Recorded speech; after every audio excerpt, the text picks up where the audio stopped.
back to my channel. My name is Anna Sophia for those of you that are new here, and I'm so happy to have you here, and I'm so excited to share with you guys some of the Christmas DIYs I've been working on this past week, so let's get right into today's video. In this video, I'm going to share with you guys some of the DIY gifts I made for my family and friends this year for the holiday. All of these projects are so affordable and very easy to replicate, so let's get started.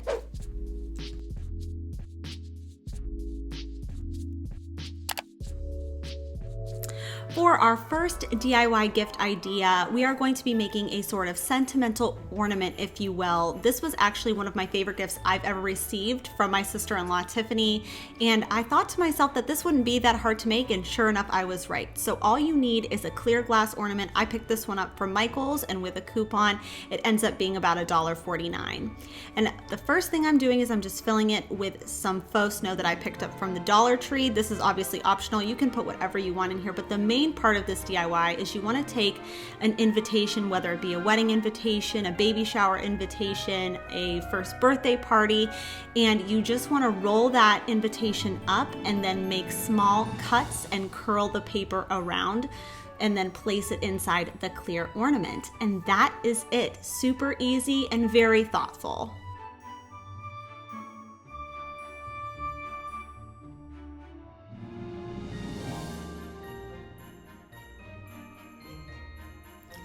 For the second gift idea, everybody always has that one family member or friend that's phone's always dying, or they're always losing their charger, or they're always losing their phone, and I thought this would be such a cute personalized gift that you could give. So all you need is an iPhone cord charger or whatever phone that you have, 2mm macrame cord, and some scissors. I never really realized that cord protectors were a thing, so this was my first time making one, and I can say it was very easy to follow. The first thing I'm doing is just making sure it's taped down to the table so that way it's not becoming a moving part as I'm macrameing around it. So I just kind of guessed in terms of how long to cut the macrame cord because you're going to keep needing to attach more and more and more on. So you're basically going to do half of a square knot. This isn't a macrame tutorial. If you're interested in a full macrame tutorial on a square knot, I have other videos I can link down below, or I can show you the video that I followed. Basically, here's what's happening. You're gonna make a number 4 over top of the iPhone cord, but then with your left cord, you're gonna pull that left cord under, over, and through that loop that you just created with the 4, and then that's gonna kind of create this knot. And if you keep repeating that exact same knot, it's gonna create a spiral around your iPhone cord. This macrame project is really easy for that matter is because you're literally doing one knot the entire way down. And honestly, this probably took me about an hour and 15 minutes, but also I wanted to gift a nice iPhone cord, which was 10 feet long. So if you just had the standard iPhone cord that the iPhone comes with, this would maybe take you 15 minutes. A couple things I did learn with this project, you want to make sure that you kind of push the knots that you've just made, keep pushing it up towards the USB port just to make sure that it's nice and tight. You're going to come across an issue, and that issue, if you're doing a long cord like mine was, is that your cords are going to get short and you're going to have to attach more cording to create more knots essentially. So what I found was the easiest thing to do was just cut additional macrame cord, make sure that you're trimming off the ends so they're not all frayed, and then just attach it with hot glue, and that honestly worked just fine.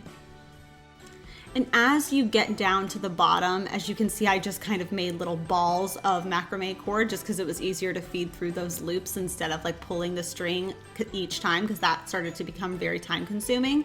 So when I got down to the bottom, I had a couple options, but what I ended up doing ended up working out really well. So that's why I want to share it with you guys. So you're going to keep doing that half square knot all the way down, and then leave a little excess, and then just hot glue the last part on either side, on your left and right, a little dab of hot glue.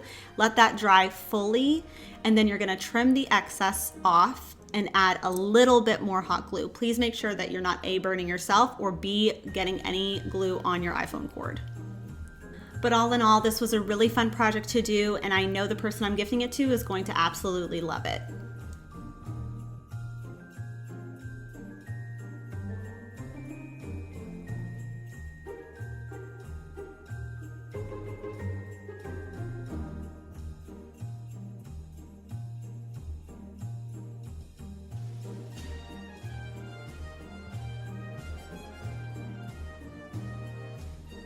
For our next series of projects are all gonna be iron-on things that you can give to your friends and family. So the first thing I'm doing is I'm taking this black t-shirt, and my niece loves the Rolling Stones, so I'm giving her this little Rolling Stones inspired t-shirt and using this patch that I picked up in a large pack from Amazon. I'll make sure I link it in my description. And I'm just finding the center using the tag as my guide and ironing it on for about 10 seconds to make sure it's nice and secure on the shirt. I really like this project because you can literally make so many different things using all of these different patches. I think in the pack it came about 50 different patches, so you can give a little something to everybody in your family without having to spend almost any money. And again, for that same niece, I got this little beanie from the Dollar Tree for $1, and I'm taking one of these little patches again that just says hello you to kind of match with her Rolling Stone vibe, and I think this will look so cute together with like a jean jacket over it, and I just can't wait to see how she styles it. I would say that the patches are a little bit more user-friendly than these letters and numbers that I picked up from Michael's. These were really affordable. I used a 50% off coupon and they were only like $4 for this huge pack, and I still have so many left. I could do so many more projects with these. But so I took this reusable bag and I'm making it for my sister. She was born in 1988, and what I'm doing is I'm just cutting them out, leaving a little excess around the number that I'm trying to get ironed and pressed onto this bag. Per the instructions, you just want to iron on whatever surface you're trying to put these letters and numbers on first, and then place everything out exactly how you want it, and then cover it with some sort of cotton fabric. I just used an old tablecloth and iron through that. You can't iron directly on top of the letters and numbers because there's this plastic film on top of it. So make sure you're putting something on top of it and use it at least for 10 seconds per item. So you want to make sure that's nice and secure, and when she goes to wash it, it's not just going to come right off. And I don't know why, but this is like so satisfying to watch for some reason, removing all of those stickers. And honestly, it's just a really nice way to show some personalization.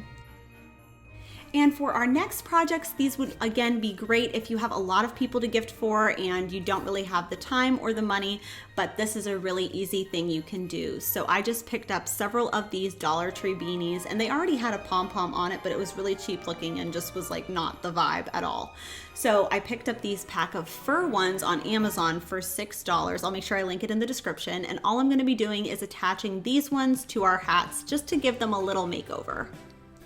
The great thing about these is they already come with a little loop, so all you have to do is stick a needle and thread through that loop and kind of create a knot around it, because then you're going to use that as your means to attach it to the hat. And after it was looped around that fur ball pretty nice, it was just time now to find the center of the top of the hat, and I'm just making a typical stitch that you would to make sure it's attached nice and securely. If you are not a sewing master, it doesn't matter. You're sewing from the inside, so no one's going to even know.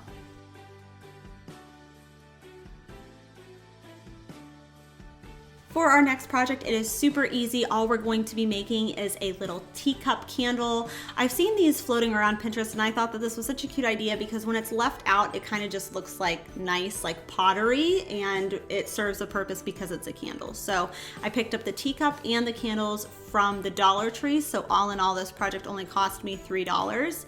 And all I'm doing is I'm tying a little like loop around this kebab stick to make sure that it stays out of the wax after I pour it in. I've been really into making my own candles lately. I just added some lemon essential oils, so if it's sitting out on the kitchen counter, it looks nice, but it also smells fresh and clean. And I'm just dumping one by one in. I only ended up needing to use 2, and that seemed to be perfect. And you could totally leave it just like it was, but I just wanted to add a little something to it. So I have, and I always use this spray paint, I recommend it to everybody, it's the stone spray paint. It just kind of gives like a nice like ceramic or speckled effect, and it just makes it look a little bit more expensive. And this is how our little DIY candle turned out.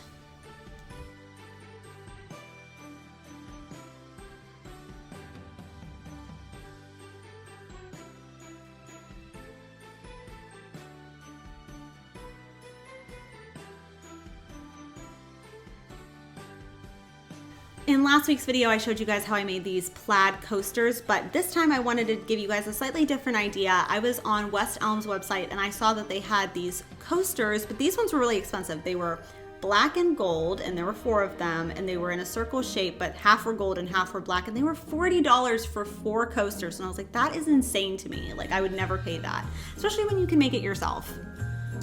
So all I'm really doing is I sprayed all 4 with some gold spray paint, and then I'm going in with a brush and some black acrylic paint. I ended up having to use one whole thing of black paint. Whoop-de-doo, that cost $2, but I wanted to make sure everything was nicely covered and it looked really like clean and finished. Again, super simple DIY, but very impactful. You could give this as a little add-on gift, a stocking stuffer, and it only cost me $4 to make it. Thank you guys so much for watching. If you liked today's video, please make sure you give it a big thumbs up and hit the subscribe button because I post home decor and DIY content every single week, and I will see you next Sunday.